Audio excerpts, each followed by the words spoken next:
students, my name is Shreya. Today we are going to start a lecture series. It's going to be a 10-part series where we are going to discuss a brief history of English literature.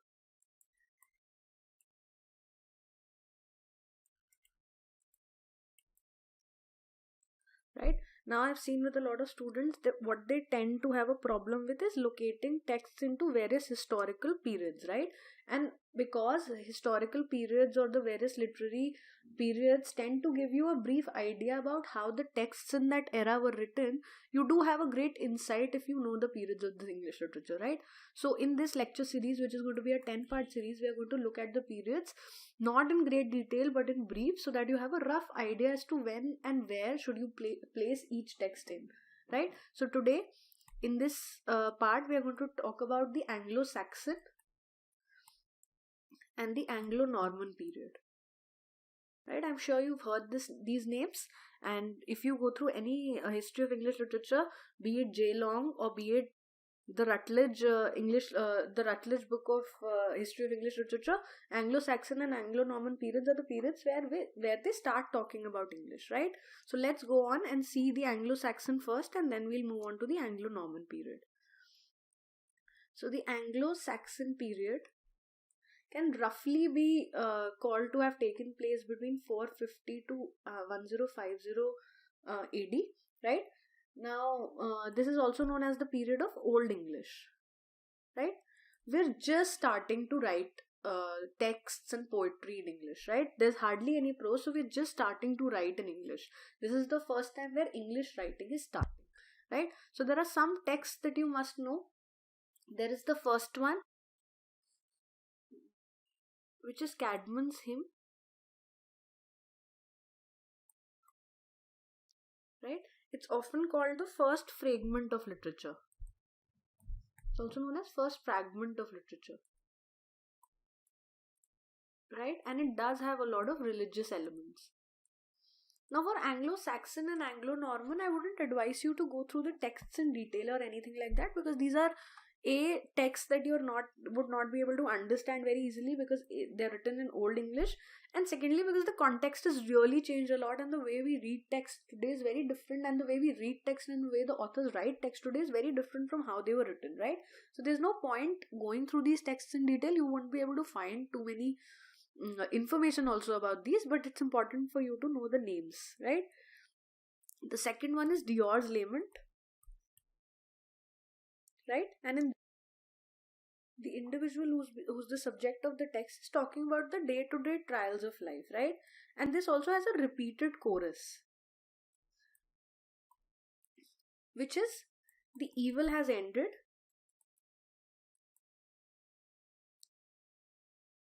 so also may this, right? So this is the next one. The text is known as 𝐕𝐢𝐴𝐷𝐸. So we've done two texts from the Anglo-Saxon period. The first one being the Caedmon's hymn, and the second one is the 𝐕𝐢𝐴𝐷𝐸, right? Now moving on to the third one. The third text is known as the Seafarer, right? Which talks of the hardships of ocean life.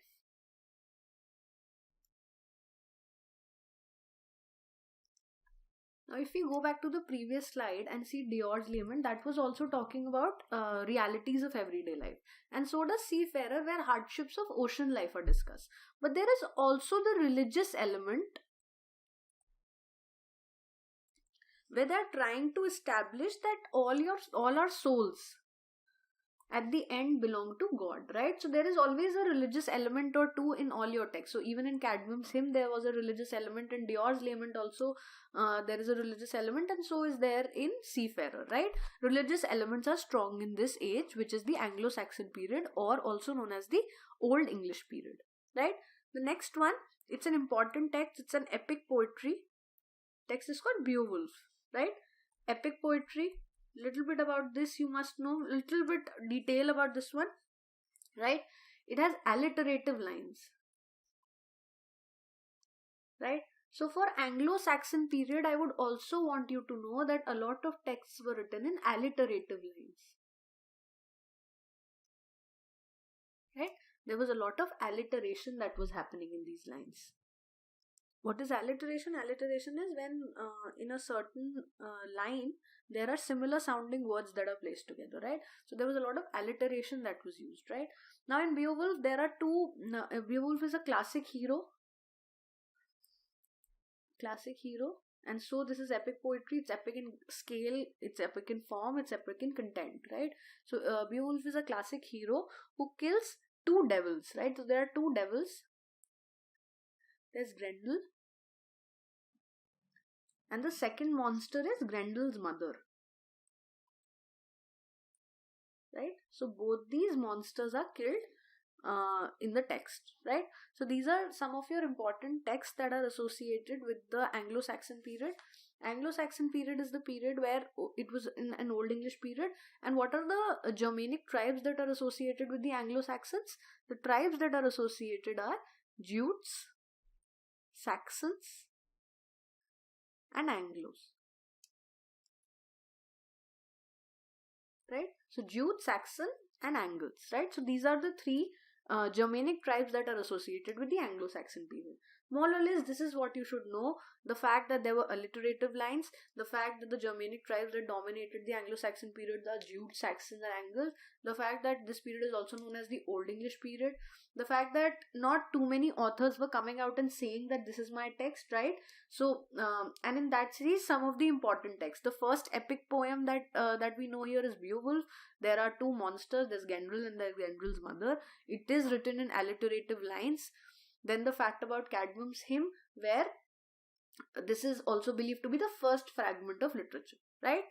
So moving on from here to the set of people who were acclaimed authors. So to the set of people who did come out and say, okay, this is my text and this is what I've written, right? So few authors that we know of. Initially you did the works that we know of, right?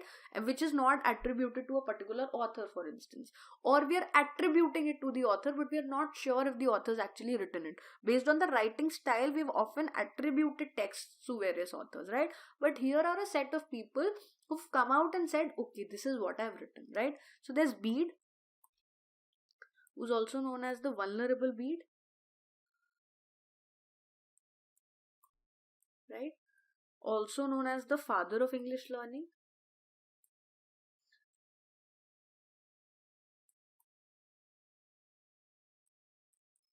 Right? And the text, very important text is Ecclesiastical History of the English People that is written.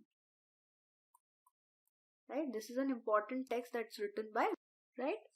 So moving on then to the second one. The second one is Cinewulf. Right? And he's the first person. So the author reader relationship that you understand now, where the author signs a book or the author puts his name or her name on the book and the reader recognizes the text through the author, right? So this equation between the reader and the author, it's the first time where any author is actually signing his own texts, right? So he's the first one who signed his own texts. And what are the texts that he's actually signed are the ones which are called, there's one that is called the Christ, and then there's another one which is called 𝐤𝐿𝐴𝐿. Right? So these are the two texts which he's actually signed. But there are some texts which are attributed to him based on his writing styles. Right? So the Dream of the Rood. Like I said, if you look up any of your history of English literature, Dream of the Rood is a text that's often been talked of, right? And Dream of the Rood is a text that is attributed to Cinewulf. But some texts he's actually signed. So what are the texts that he's actually signed? There's Christ and there's 𝐤𝐿𝐴𝐿, right? Now Christ is divided into three parts. There is Nativity, there is Ascension, and there is Doomsday, right? So there's Nativity, there is Ascension, and there's Doomsday.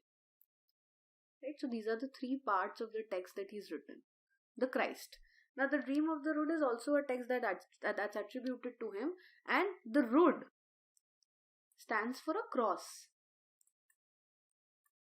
So it's also a tale of redemption, tale of suffering and redemption. right? So these are some of his important texts and some of the important themes in these texts, right? Moving on then, there's Alfred. So this becomes the third person that we're going to discuss, right? Now this person is believed to be the first prose writer, right? And he's much more known as a translator than a writer, right? And an important text that he's translated is called Saxon Chronicle,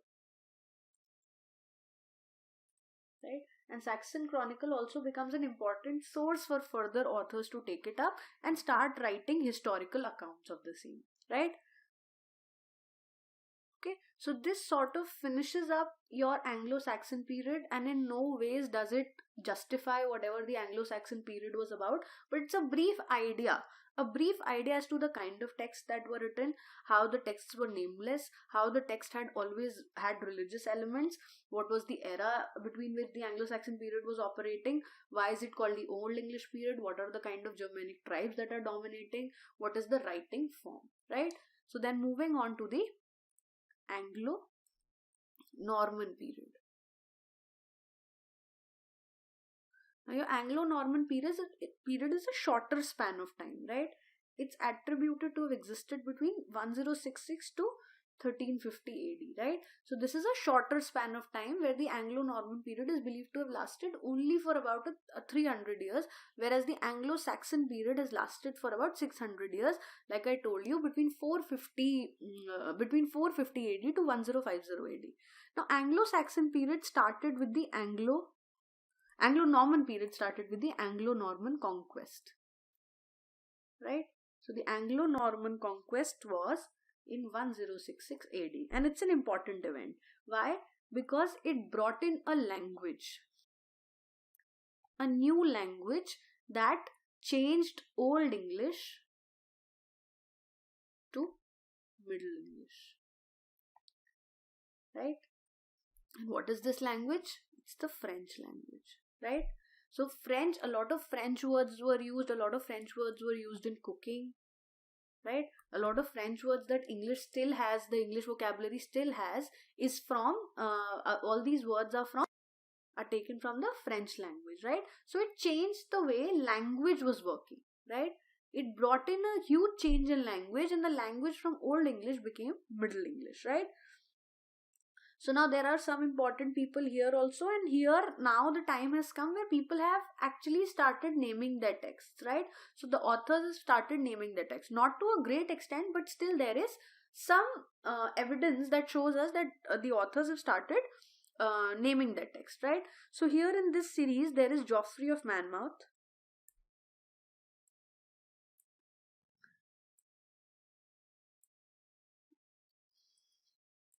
right? Now this one is not actually this one's not important for the work he's written. So right, he's not important as a writer, but he's important as a history chronicle. His works are important as a history chronicle, right? And a lot of his works become a source for future authors, right? So a lot of Shakespeare has been taken from Geoffrey's from Monmouth's texts, right? A lot of Shakespearean plays have been taken from here, right? So the name of the text that Geoffrey of Monmouth has written is known as Historia Regum Britanniae, right? So this is the text, and it's a very important text that he's written, and this is the text that counts for his understanding. This is the text that counts for future authors' understanding of history, right? So it's an important figure. It's Geoffrey of Monmouth, right? So he's an important figure here. Then there is the second one,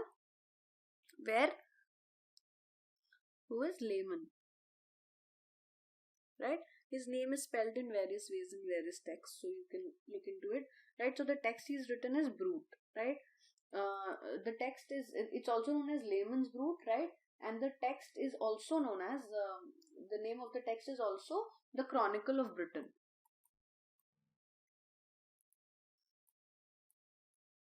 right? and it's a rhyming chronicle.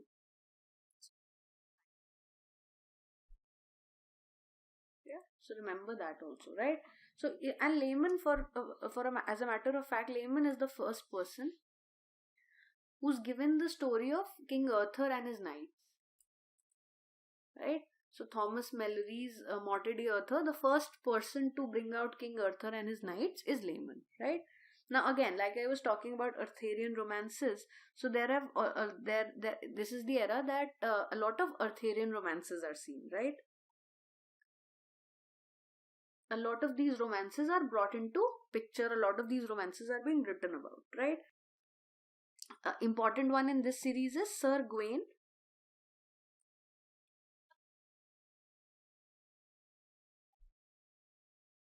Sir Gawain and the Green Knight, right? This is an important one. This is one of the first important texts that have the Arthurian romance in the way we understand it today. And although we don't know who's written it, the text is attributed to the individual who started being called the Gawain poet, right? So the text became so popular and the text was so acknowledged that the poet who's written it, because we don't know the name of the poet, because it was not a very common, like I said, people have started coming out with their text, people have started naming it, but it's still not a very common ritual for people to tell the text that they've written. So the text, because we don't know who the author of Sir Gawain and the Green Knight is, it's often the text is attributed to a person who we call the Gawain poet, right? So now these are some of your facts, important facts about the Anglo-Norman and the Anglo-Saxon period, Anglo-Saxon and the Anglo-Norman period in that order. So the Anglo-Saxon period, which is the Old English period, to the Anglo-Norman period, where it's a beginning, in a way it's a beginning of the Middle English period, right? So now that, right? So now with this we end the Anglo-Norman and Anglo-Saxon and Anglo-Norman period, and again I'll say in that order, don't confuse yourself like I am, right? So with this we can complete the two periods. Hence on, we are going to look at the age of Chaucer and all the contemporaries that were writing along with Chaucer, and then move on to Renaissance and so forth and black, right?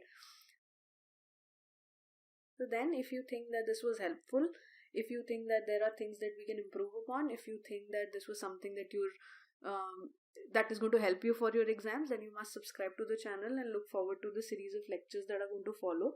For every lecture, I'm going to try and put the previous lecture series, so I'm going to part it and then put it together in a compiled fashion, right? So whenever you're trying to start, history of English literature is always a good point to start understanding and start your analysis and reading of British literature, right? Because then it gives you a brief layout of everything that's happened, and then you can easily place your text in the era, like I was saying in the beginning, right? So we'll put those, and subscribe to the channel if you think this was fruitful. If there are any suggestions, if there is anything that you want me to change, or if there's anything that you want me to improve upon, you can always comment, right? Thank you.